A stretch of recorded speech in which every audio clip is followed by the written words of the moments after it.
দুদিন আগেই বেহালা ফ্লাইং ক্লাবে অভিষেক বন্দ্যোপাধ্যায়ের কপ্টার চেকিং বিতর্কের মধ্যেই এবার নিশীথ প্রামাণিকের কনভয় তল্লাশি। বিজেপি প্রার্থী তথা কেন্দ্র স্বরাষ্ট্র প্রতিমন্ত্রীর গাড়িতে পুলিশের চেকিং। ভেটাগুড়ি থেকে কোচবিহারের পথে দিনহাটায় যাওয়ার সময় নিশীথের কনভয় তল্লাশি হয় ম্যাজিস্ট্রেটের উপস্থিতিতে। নিশীথ প্রামাণিকের কনভয় পুলিশের তল্লাশি। নিশীথ প্রামাণিকের গাড়ি থেকে ব্যাগ নামিয়ে তল্লাশি চালায় পুলিশ, যে ছবি এখন আপনারা দেখতে পাচ্ছেন।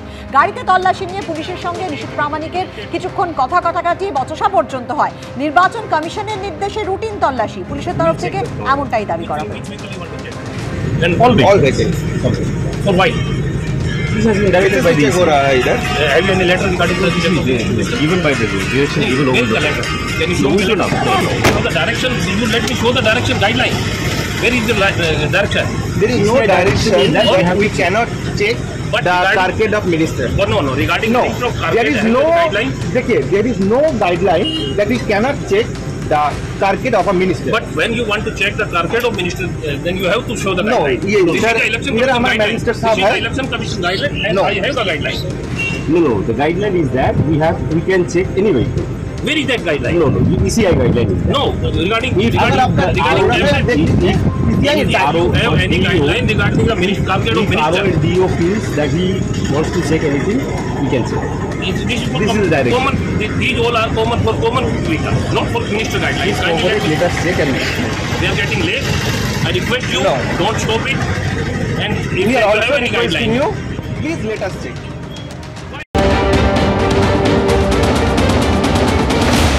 বচসা বলতে আমি বলছিলাম যে নির্বাচন আধিকারিক যারা আছে তারা গাড়ি চেক করতে পারে, কিন্তু পুলিশের উপর আমার ভরসা নেই। পুলিশ যেন চেক না করে, নির্বাচনের আধিকারিক যারা আছে তারা করুক।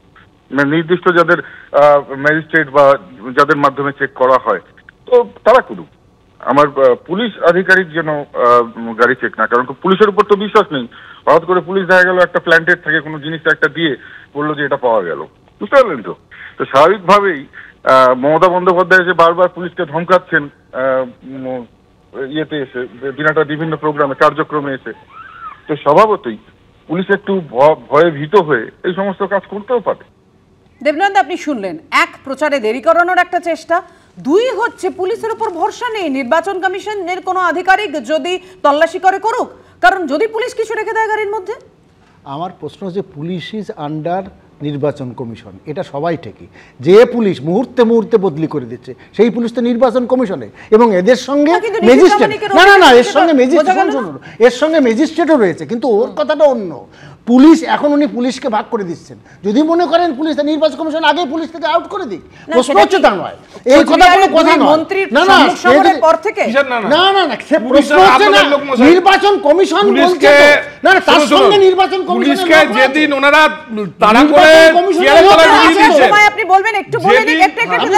নির্বাচন কমিশনের ডিরেকশনে নির্বাচন কমিশনের ম্যাজিস্ট্রেট রয়েছে, উনি ওনার মতো বলে যাচ্ছেন, কিন্তু সেখানে রয়েছে বলেই তো চেক করতে পারলেন।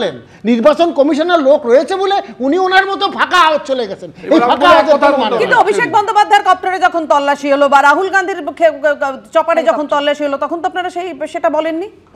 ও কপ্টারে তল্লাশি দেখান তো, অন্য কোনো বিজেপি হাজার হাজার লোক চপড়া, একটা চপড়ায় তল্লাশি হচ্ছে। আরে কপ্টার আর কোথায় গাড়ি, এ তো একটা রাজ্যে, আর ওটা হচ্ছে সমস্ত রাজ্য ঘুরে বেড়াচ্ছে, সেখানে কেন্দ্রে, ওখানে তল্লাশি হবে না, ওখানে মোদিরও হবে না, মোদির মন্ত্রীদেরও হবে না। শুনেছেন এখনো পর্যন্ত কোনো মোদিদের মন্ত্রীদের মানে কাউকে বলতে দিচ্ছেন, বাকিদের বলতে দিন। শুনুন, নিশীথ বাবু কি মমতা ব্যানার্জির মন্ত্রী? নিশীথ বাবু মমতা ব্যানার্জির মন্ত্রী? আপনি একটু আগে টিভিতে দেখলেন উল্টো পাল্টা কথা বলে, আপনি উল্টো পাল্টা বলবেন যে শেক্সপিয়ার বলেছে নিশীথ বাবু ওর মন্ত্রী, এরপর আপনি বলে বলবেন আপনার কোনো বিশ্বাস নেই। শেক্সপিয়ার বলেছে নিশীথ প্রামাণিক মমতা ব্যানার্জির মন্ত্রী, আপনার কোনো বিশ্বাস নেই? আরে আপনাকে কোনো বিশ্বাস নেই, আপনি বলবেন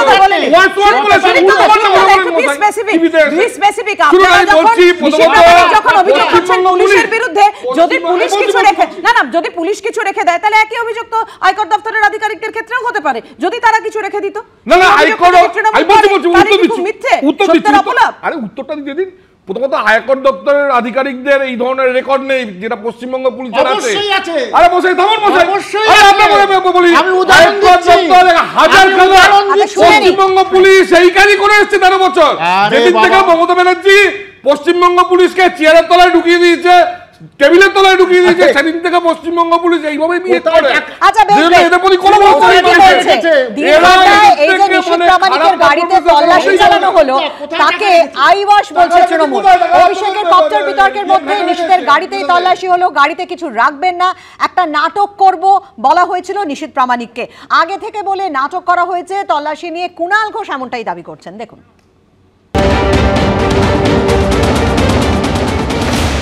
যদি কমিশন চালিয়ে থাকে তাহলে সেটা আগে থেকে খবর ছিল নিশীথ প্রামাণিকের কাছে। তার কারণ হচ্ছে কমিশন হচ্ছে বিজেপির একটা শাখা সংগঠন। বিজেপি যেহেতু এখানে দুর্বল, তাই ওদের কিছু শাখা সংগঠনকে নামিয়েছে। কোথাও আরএসএস নেমেছে, কোথাও সিবিআই নেমেছে, কোথাও এনআইএ নেমেছে, কোথাও নির্বাচন কমিশনকে নামিয়েছে। পশ্চিমবঙ্গে 48 ঘন্টার মধ্যে 3 জন ডিজি বদলে যায়। বিজেপি নামের লিস্ট দিচ্ছে, সেখানে সম্পূর্ণভাবে বদলি করে দেওয়া হচ্ছে। আর তৃণমূল প্রমাণ দিচ্ছে যে বিজেপির নেতা গিয়ে রাতের অন্ধকারে এনআইএ সুপারের বাড়ি যাচ্ছে, তাকে বদলি করা হয় না। অভিষেকের কপ্টারে সেন্ট্রাল এজেন্সি রেড করছে, কিছু পাওয়া যাচ্ছে না। এই যে বিপরীতমুখী প্রতিক্রিয়া হচ্ছে, সেই জন্য নিশীথকে বলা হয়েছিল যে আপনি আজকে গাড়িতে এমন কিছু রাখবেন না, আমরা ওটা লোক দেখানো একটা নাটক করব। তো সেই জন্য আগাম বলে কয়ে ওখানে নাটক করেছে। আচ্ছা, আধিকারিকদের মানে পুলিশ আধিকারিক হোক, ডিএম হোক, স্বরাষ্ট্র সচিব হোক, মুখ্য সচিব হোক, এদের কিন্তু অন্য রাজ্যতেও বদলি করা হয়েছে। উত্তরপ্রদেশের ক্ষেত্রে হয়েছে, গুজরাটের ক্ষেত্রে হয়েছে, সেটা আমরা দেখিয়েছি। পাপিয়া, হ্যাঁ, সৈকতের কাছে আসবো। সৈকত, তোমরা এক্ষেত্রে কি তৃণমূলের পাশে থাকবে? আইওয়াশ বলবে, নাটক করা হয়েছে বলবে? অন্তত আজকের এই আলোচনায় আমার পাশে থাকার জন্য অনুরোধ করবো। বাকিরা 3-4 বার বলবার সুযোগ পেয়েছে। প্রথমত দেখুন, এটা হচ্ছে আসল আরএসএস নকল আরএসএস এর লড়াই। দুর্ভাগ্যজনক, এই রাজ্যে, এই দেশের রাজনীতিতে বিরলতম ঘটনা, রাজ্যের শাসক দল রাজ্য নির্বাচন কমিশনকে পঙ্গু বানিয়ে যেমন তৃণমূলের শাখা সংগঠনে পরিণত করবার চেষ্টা করেছে, বারে বারে রাজ্যের পঞ্চায়েত নির্বাচন, লোকাল বডি ইলেকশনগুলো তার উদাহরণ, তেমনি কেন্দ্রের নির্বাচন কমিশনকেও বারে বারে বিরোধী রাজনৈতিক দলের নেতাদের বিরুদ্ধে ব্যবস্থা নেওয়ার মধ্য দিয়ে নির্বাচন কমিশনার রিক্রুটমেন্টের পদ্ধতির মধ্য দিয়ে একটা প্রশ্নচিহ্নের সামনে দাঁড় করিয়ে দিচ্ছে। আজকে আমাদের দেশে নির্বাচন প্রক্রিয়া আজকে প্রশ্নচিহ্নের মুখে। সংবিধান, দেশের নির্বাচন কমিশন, স্বতন্ত্র বডিগুলোর যে স্বাধীন সত্তা ক্ষমতা, তাকে বিলুপ করানোর চেষ্টা করছে দুই সরকার। প্রশ্নটা কোথায় জানেন? ঠিক যেমন ভাবে আগের আলোচনা আমরা আলোচনা করছিলাম, এই রাজ্যে প্রথম রামনবমীতে অস্ত্র হাতে মিছিল করা নেতার নাম বিজেপি, আরএসএস এর নেতা নয়, আরএসএস এর নেতা তিনি, কিন্তু তিনি তৃণমূলের বিধায়ক, বাগনানের বিধায়ক অরুণাভ সেন রাজা। রাম মন্দিরে পাল্টা হনুমান মন্দির, মোদির অর্ধ দিবস ছুটির পাল্টা পূর্ণ দিবস ছুটি। আসলে আরএসএস এর দুর্গা, আরএসএস ভালো, মোদি অমিত শাহ খারাপ, এই মডেলে যে দুই শাসক চলছে, তারা নির্বাচনের মুখে একে অপরের দিকে কাদা ছোড়াছুড়ি করে, পুলিশ প্রশাসন, নির্বাচন কমিশনকে ব্যবহার করে বিরোধীদের হেনস্থা করবার মধ্য দিয়ে গোটা দেশের রাজ্যের মানুষকে বাইনারিতে উৎসাহিত করছে। যেমন কিছু উল্টোপাল্টা কথাবার্তা যেগুলো রাজনীতির সঙ্গে লেনদেন রাখে না, এই কথাগুলো একদম জেনে বুঝে দিদি মোদি বলছেন, তৃণমূল বিজেপির প্রতিনিধিরা স্টুডিওতে বলছে। কারণ ভোট এলে এদের হিন্দু মুসলিম, লুঙ্গি বাহিনী, খাদ্য, বস্ত্র, বাসস্থানের প্রশ্নকে দুর্বল করে ধর্মের রাজনীতিকে সামনে আনতে চায়। তাই এরা তৃণমূল বিজেপির ভূতকে বাইনারি তৈরি করে মানুষকে হয় মোদি অথবা দিদি, এর মাঝখানে দু হাতে দুটো লাড্ডু তত্ত্বে নিয়ে যেতে চায়। সেখানে দাঁড়িয়ে আমরা বামপন্থীরা বলছি, মানুষকে নির্বাচন কমিশনের স্বাধীনতাকে রক্ষা করতে হবে, দেশের সংবিধানকে রক্ষা করতে হবে, দিদি মোদিকে হারাতে হবে। সত্যতা আসবো, কিন্তু তার আগে বলি, নিশ্চয়ই সত্যতা মনে আছে 2019 সালে লোকসভা ভোটের প্রচারে গিয়ে সম্বলপুরে প্রধানমন্ত্রী নরেন্দ্র মোদীর কপ্টারে তল্লাশি চলেছিল, এবং সেখানে মানে 1996 ব্যাচের কর্ণাটক ক্যাডারের আইএস অফিসার মোহাম্মদ মহসিন তার নাম, পরে সেই আইএস অফিসারকে সাসপেন্ড করা হয়েছিল। প্রথমে আমি বলি যে মে দিবসে ছুটি সবার আগে বন্ধ করা উচিত, কারণ আমেরিকাতেও মে দিবসের ছুটি দেওয়া হয় না, রাশিয়াতেও দেওয়া হয় না। এটা একটা এই মে দিবসের কোনো গুরুত্ব নেই, নিশ্চয়ই দেওয়া উচিত, একদম নিশ্চয়ই দেওয়া উচিত। হনুমান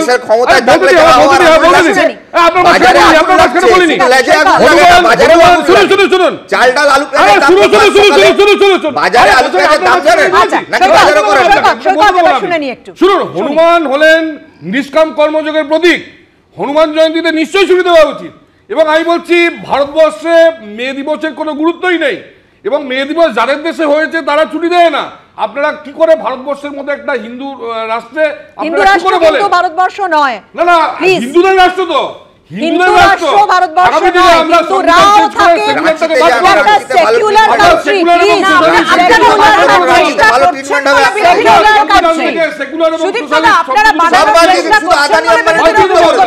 আদানি আম্বানিটা চিন্তা করে দাও, রাঁচিতে একটা পাগলা গাঁও তৈরি করে দিই, মাথা নষ্ট হয়ে যাবে তো। সভ্য সমাজে আপনাদের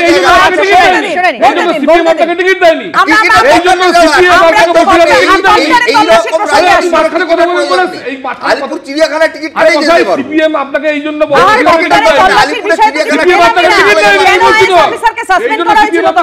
কেন আইএস অফিসারকে তখন সাসপেন্ড করা হয়েছিল? আরে তাও তো আমাকে বিধানসভায় অভিষেক বন্দ্যোপাধ্যায়ের বিরুদ্ধে বিজেপি প্রার্থী ববি ওরফে অভিজিৎ দাস অবশেষে দুবার নির্বাচনে তৃতীয় হওয়াকে প্রার্থী করলো বিজেপি। অভিজিৎ দাস তিনি কি বলছেন শোনাব।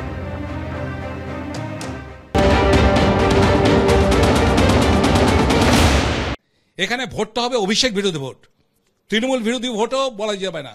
টোটাল এটা হবে অভিষেক বিরোধী ভোট, এবং তৃণমূলের প্রচুর লোকে যদি সুস্থ হয় ভোট হয়, অভিষেকের বিরুদ্ধে ভোটটা হবে। প্রত্যেকের সম্মিলিতভাবে সকলে যদি ভোটটা দেয়, সকলের সম্মিলিত ইচ্ছার ফলে অভিষেক ব্যানার্জি এখানে হারবে এবং তার জামানত জব্দ হবে। 16.66% ভোটটা পাবে না। বিধানসভার সময় তো কেন্দ্রীয় বাহিনী ছিল। বাহাদুর শাহ বাবুকে কোনোদিন শুনেছেন গণনা কেন্দ্রের বাইরে কোনো প্রার্থীকে পিটিয়ে মেরে ফেলা হয়?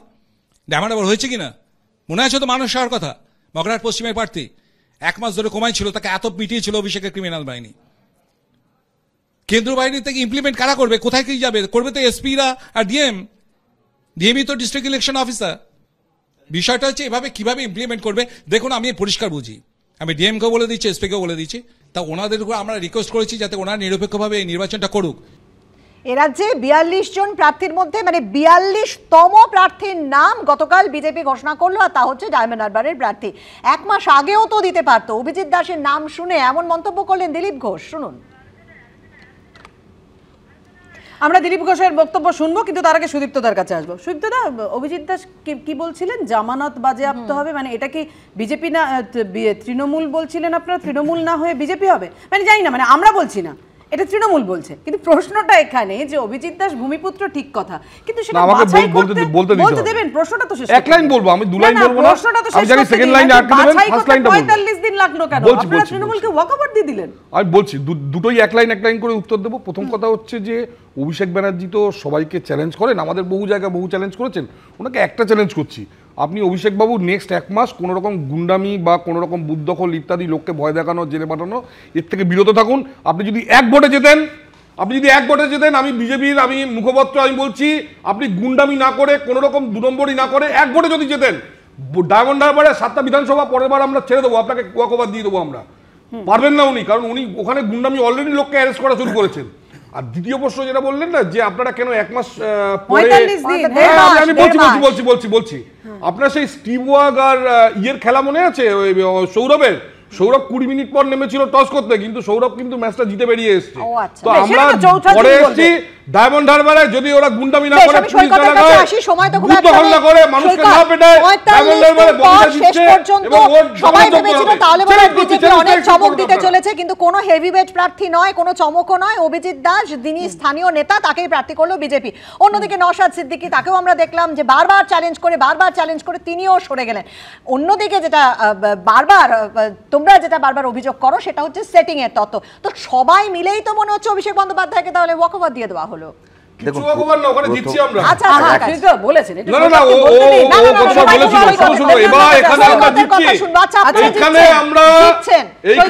বিজেপি জিতছে, আপনারা ধরে রাখুন। ববিদা পার্লামেন্টে যাবে, জিতবেন না, থামুন না। ববিদা পার্লামেন্টে যাবে, আমি আপনাদের বলে দিচ্ছি। ওরা ওয়াকওভার দিয়েছে, আমরা দিইনি। ওরা বাজে ক্যান্ডিডেট দিয়েছে, আমরা দিইনি। প্রথমত বিজেপি বলেছিল ডায়মন্ড হারবারে, ববিদা সঙ্গের অনেক পুরনো লোক, ববিদা ওখানে জিতছে, আমি আপনাকে বলে দিচ্ছি। মানলাম তো আমরা, সম্পূর্ণ দল ওরা সঙ্গে আছে। লক্ষ ভোটে হেরেছেন, দুবার হেরেছেন, সেটাও আমরা জানি। আপনারা যদি আমাকে প্রশ্ন করে বিজেপিকে ওয়েস্টার্ন তাহলে ক্যান্ডিডেটকে পিটিয়ে মারে, ওখানে রিগিং বুদ্ধ করে দিয়েছে ওরা। সময় লাগলো একটু বলতে ওরা ওই যে ওদের বন্ধু ওই কি বলে আমি বলছি আমরা বলাইনি সুদীপ্তদা বলে যাবে। ডায়মন্ড হারবারে বিজেপি চমক আরে দেবে কোথায় কিসের আপনারা ক্যান্ডিডেট চমক দেবে। আরে আপনাদের নেতা নওশাদ সিদ্দিকী পালিয়ে গেছে, সুযোগ করে দিচ্ছ ববিকে। নওশাদ সিদ্দিকী পালিয়ে গেছে। এক সেকেন্ড এই রকম ভাবে সংরক্ষণের আবেদন করব আপনারা বললেন ডায়মন্ড হারবার লোকসভা কেন্দ্রের মধ্যে সামলাবে, এবার থামলাম প্লিজ। আমার বক্তব্য হচ্ছে বিজেপি বলেছিল ডায়মন্ড হারবারে চমক দেবে, এমন চমক দিয়েছে যে বিজেপির যিনি প্রার্থী তিনি নিজেই চমকে গেছেন যে তার নাম প্রার্থী হিসেবে ঘোষণা হয়েছে। ডায়মন্ড হারবারে আমরা ওয়াকওয়াট আমরা মানুষের কাছে প্রতিকার সেটা হলো একমাত্র বিকল্প প্রতিকূল রংবাদ। ভারতীয় জনতা পার্টি আসলে যেমন উত্তর কলকাতায় বিজেপি দুটো প্রার্থী তৃণমূলের পুনর্বাসন বলেছিলেন, তেমনি ডায়মন্ড হারবারে আরএসএস এর দুটো প্রার্থী আরএসএস এর প্রিয়, তার জন্য ডায়মন্ড হারবারে এক প্রার্থী জেলে বাইরে আছে। এক অভিষেক হেরে গেলে একজন জিতবে, একজন অভিষেক জিতবে।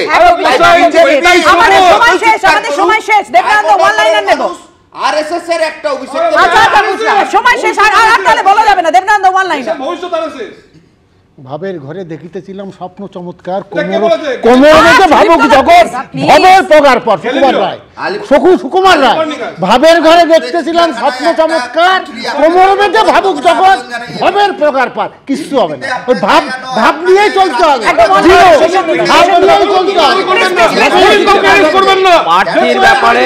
প্রার্থীর ব্যাপারে যে যেখানে খুশি প্রার্থী দিতে পারে। তবে আজকের দিনের জন্য বলছি, এ বলছে আমার রাম, এ বলছে আমার রাম, কিন্তু কেউ কেউ বলছে রাম মোদির, আমি বলছি রাম গদির।